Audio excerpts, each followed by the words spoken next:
At gaya nga ng binalita natin, di bababa sa 12 na ang kumpirmadong kaso ng respiratory disease na novel coronavirus o nCoV sa buong mundo. Para mabigyan linaw ang ating mga katanungan, makakausap natin live po dito sa tahanan ng Kape at Balita si DOH Assistant Secretary Eric Tayag. Good morning, Doc Tayag.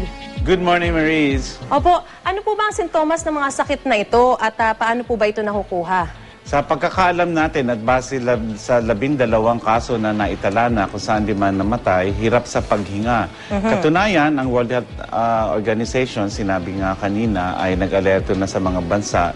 At kami naman dito sa Kagawaran ng Kalusugan at sa utos na rin ng aming kalihim, ay umapila sa mga ospital na mag-report ng mga kaso, lalo na yung nasa intensive care unit, Maris, kung saan meron silang severe respiratory difficulty at on routine examination ay negative sa mga testing, pwede ho tayong magsuspecha. Inikaya po namin kumuha ng sample at padadala sa RITM para ma-confirm po natin kung ito na po yung nCoV o Novel Coronavirus 2012. Dok, paano ito nakukuha? Nakakahawa ba ito? Halimbawa, mahatsingan ka o airborne po ba ito?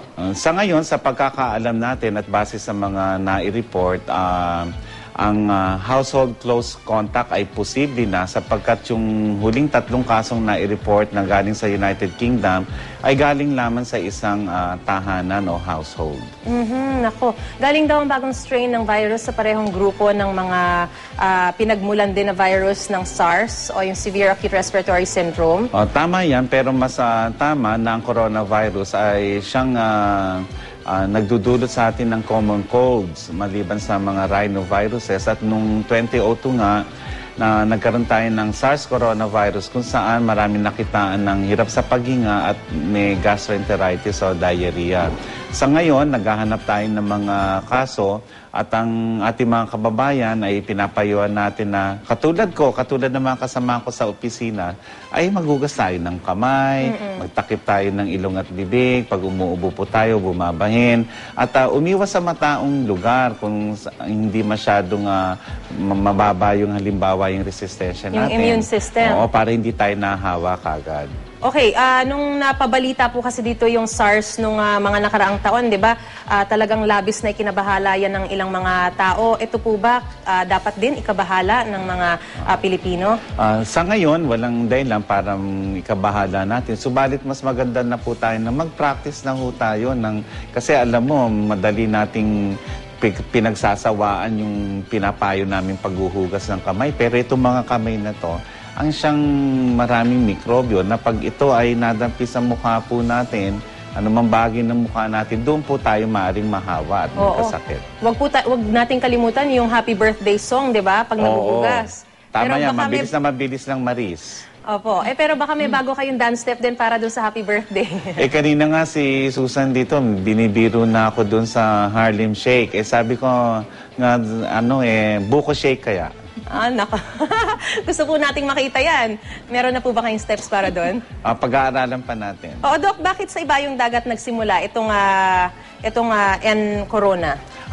Natagpuan lang yan sa mga ilang kaso na may history of travel sa Kingdom of Saudi Arabia. Katunayan na ang mga kaso ay sa Kingdom of Saudi Arabia, Jordan, at sa United Kingdom at dito sa Qatar.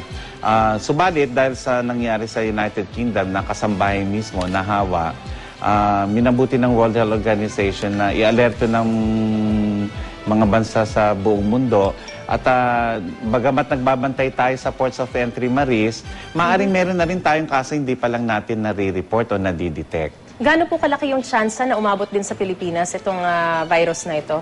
Posibleng meron na rin tayo kasi yung coronaviruses na yan nga yung cause ng common cold. Kaya lang kung meron tayo yung kasing bagsik ng nCoV o Novel Coronavirus 2012, yan po ang hinahanap po natin. So the search is on.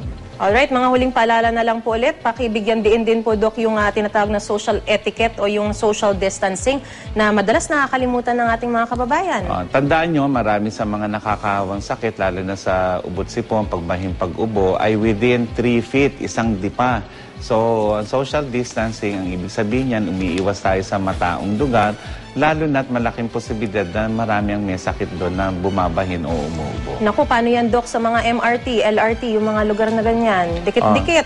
Mari po tayong mahawa at harinawa naman hindi yan yung novel coronavirus sapagkat sa pagkakaalam natin, grabe yung tinatamaan yan at malamang sa hindi ay hindi po nalilimitahan po ang pagkahawa ng iba po. So, lagi na lang magbaon ng panyo, takban yung bibig. Tama?